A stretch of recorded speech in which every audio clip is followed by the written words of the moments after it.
We would like to start the regular press conference with Foreign Minister IWAYA. Thank you. There is one report to make at the outset. Yesterday at the ICJ in The Hague, the Netherlands, an election was held for the Chief Justice.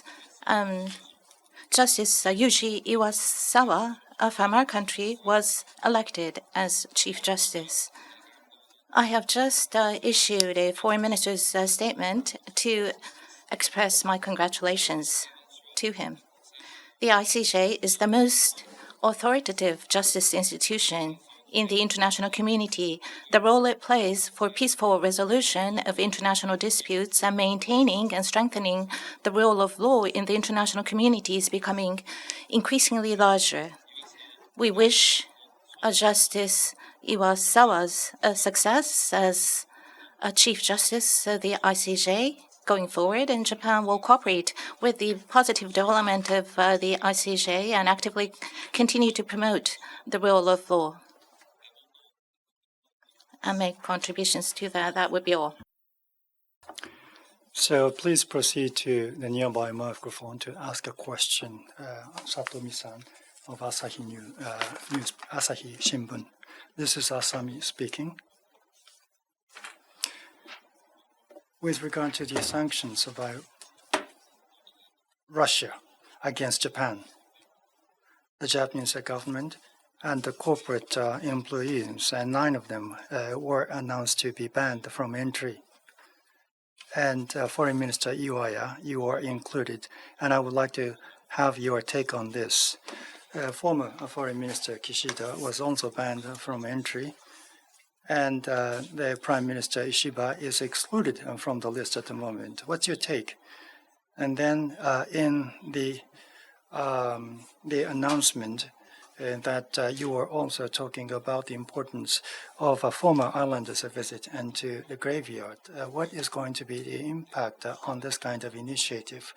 With regard to those initiatives, the Russian side replied it was in response to the sanctions imposed by Japan. However, the Japanese sanction measures were all caused by Russian invasion into Ukraine. Therefore, we cannot accept any action by Russia to pass on the responsibility into the Japanese side. Recently, we are going to express our position clearly.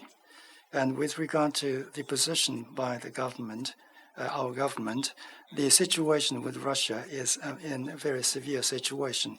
There are many pending issues that need to be addressed between the foreign authorities. Therefore, that would require communication with Russia. This has been disclosed and announced many times over. From that viewpoint as well, it is a regret that I was prohibited from entering Russia. Anyway, as far as our government position is concerned, we are going to pursue what is most effective in establishing fair and eternal peace in Ukraine. We are going to continue to collaborate closely with the G7 as well as the international community. And from the viewpoint of appropriate management of the bilateral relations, we will continue to communicate with the Russian side. In particular, with regard to Northern Territory Visit Program, I think this is one of the priorities for the bilateral relationship. As far as our government is concerned, the wishes of aged former islanders need to be prioritized. Therefore, the visit into the graveyard is going to be an important program that we need to prioritize, and we would like to ask the Russian side to resume that.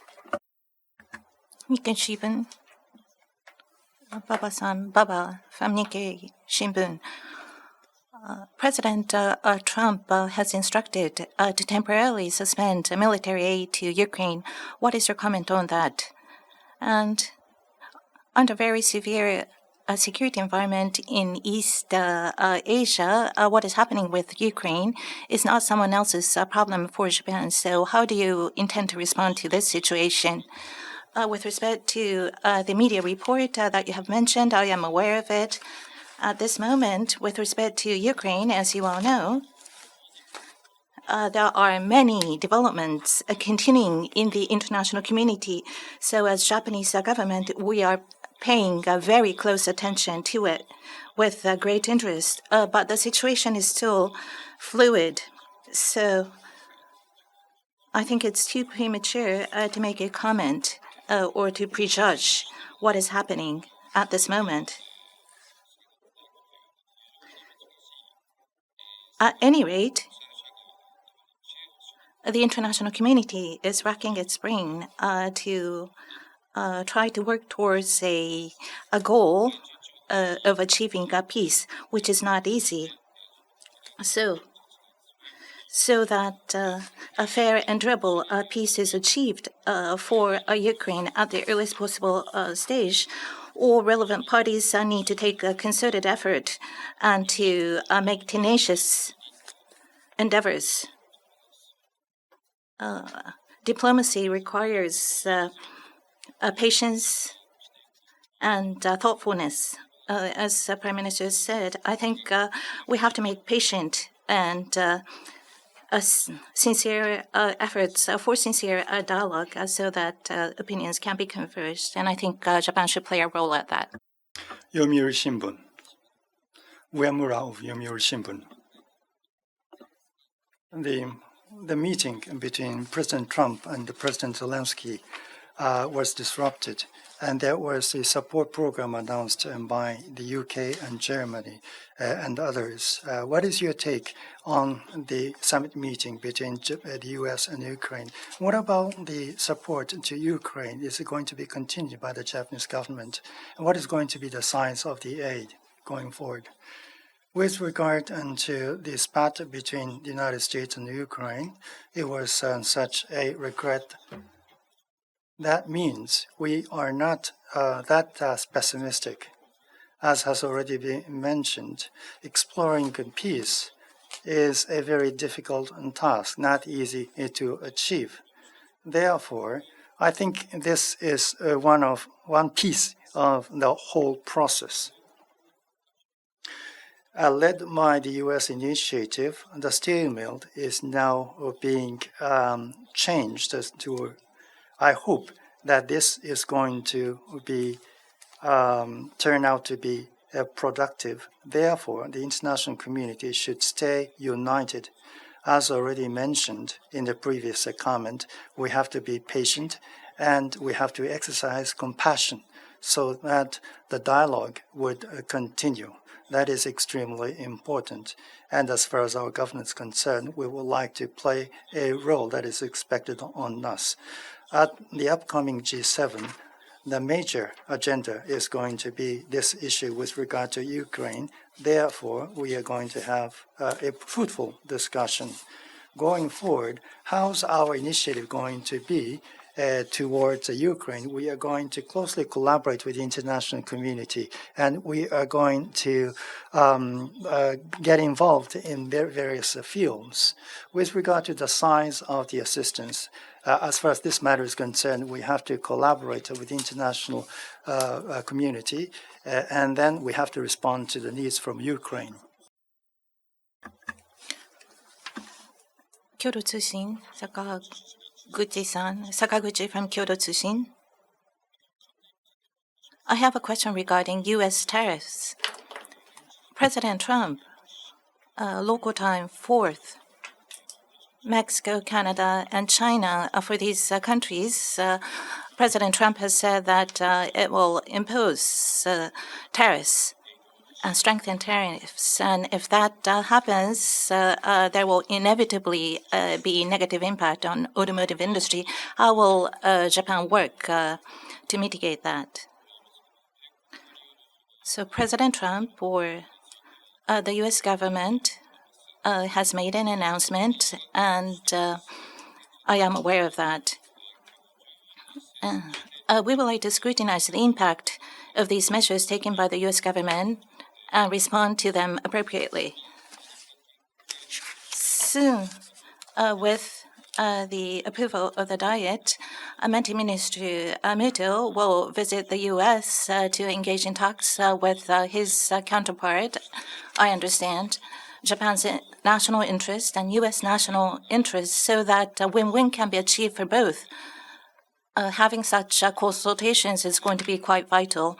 And right now, coordination is underway along those lines. Next question. IWJ. Thank you. My name is Hamamoto. As was captured in previous question, assistance and the policy toward Ukraine. The meeting between Trump and Zelensky came to disrupted, and then a coalition of the willing is going to expand support to Ukraine. What about Japan? I think the taxpayers should be persuaded with regard to the assistance given and to Ukraine, and the use of the assistance to Ukraine and should be scrutinized how the taxpayers' money is used. What is your take on this? The invasion by Russia into Ukraine, and this fact is something that is remote for us. Therefore, given that fact, I think the security of Europe and the security of Indo-Pacific is inseparable. And based on this premise, we have been talking about any actions by the unilateral actions by a force to change the status quo should not be tolerated. And from this viewpoint, we took our actions, especially sanctions against Ukraine. With regard to the future assistance to Ukraine, as I already mentioned, I think we have to consult with the other partner countries, and we have to respond to the specific needs from Ukraine. As you have correctly mentioned, the tax, we have to explain the meaning and the objective of our assistance and to the taxpayers. Not only this kind of press conference, but also seizing on different opportunities, including the deliberations in the National Diet, seizing on different opportunities to courteously explain the objective and to the taxpayers. Uemura-san, Yomiuri Shimbun, go ahead.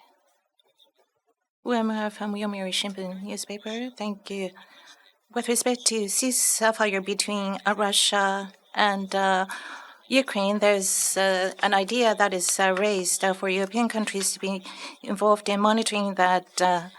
So having a one-month ceasefire over the air and to extend that ceasefire to the ground and have a peacekeeping force in Ukraine thereafter. That is what has been proposed by President Macron. Is there any plan for Japan to participate in that initiative or idea? So, as was said, with respect to Ukraine, in order to achieve peace, there have been many developments occurring within the international community. So we're having great interest and is gathering information and paying very close attention.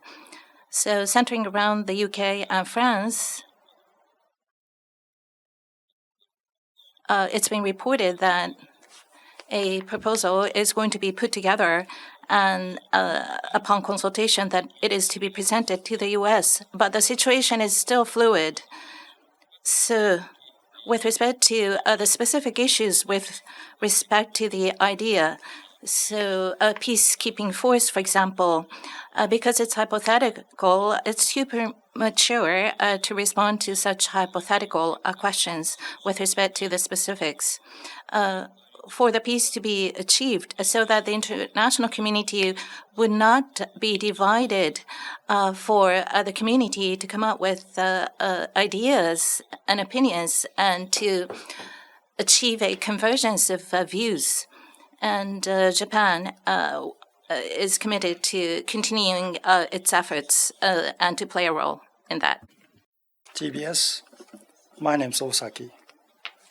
With regard to the bilateral relations with Korea, on May 1st, the acting President Choi Sam-mok made a speech on the ceremony.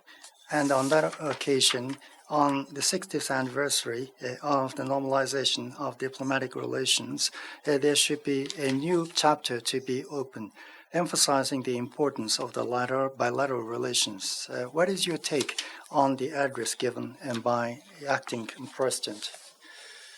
The acting president, in fact, personally, I had an occasion to meet with him when I was in Korea.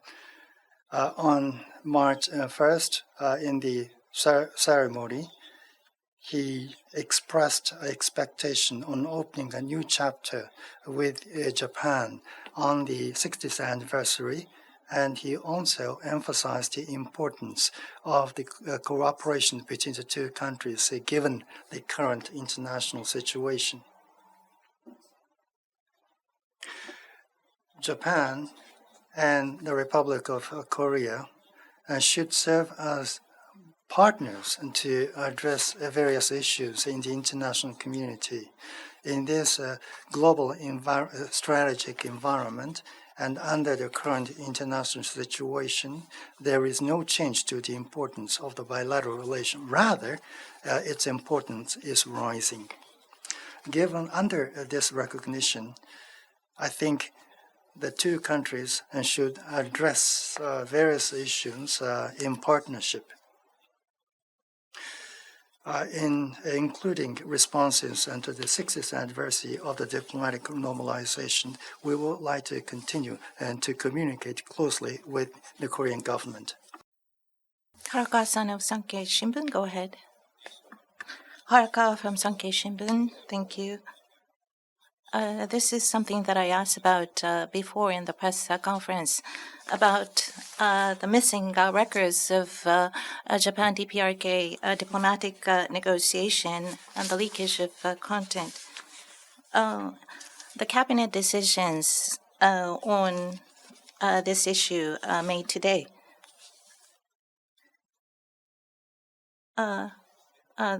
The governments used to say that it would like to refrain from making comments in fear of impeding diplomacy, but with respect to the records of diplomatic negotiation, as Prime Minister Abe before said that there is no such records. There's no existence of such records. So here's my question. The fact that records do not exist would be an impediment to a future Japan DPRK diplomatic negotiation.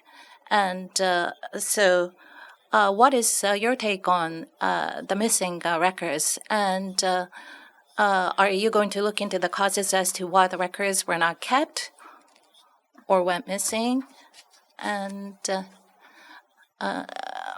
Director General Tanaka of the Asia Bureau, you could make an inquiry and ask him to present documents.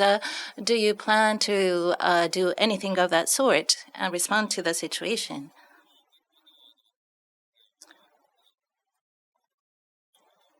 So in the answer to the question, Prime Minister Abe and Prime Minister Kishida have said that no records exist. So the cabinet decision made today reaffirmed that answer, stating that there are no records that exist. Of course, the answer given today is important, but the fact that prime ministers in the past have said that there are no records, and this time, we have sorted out the issue. In the last response, there was a general question about the existence of diplomatic negotiation, but given the response based on a cabinet decision because it could potentially impede future diplomatic negotiations between Japan and DPRK. The response was formulated. But what you asked about, the question that was raised, based on the question, we have looked into the intent of the questionnaire, and Prime Minister Abe and Prime Minister Kishida said that there are no records, and the question was to raise a question regarding that. So, based on the documents, we have meticulously put together an answer response saying that such records do not exist. So the government has confirmed that there are no records that exist. So we would like to refrain from going further to try to clarify this matter. And so we do not plan to ask any questions of Mr. Tanaka and others about this.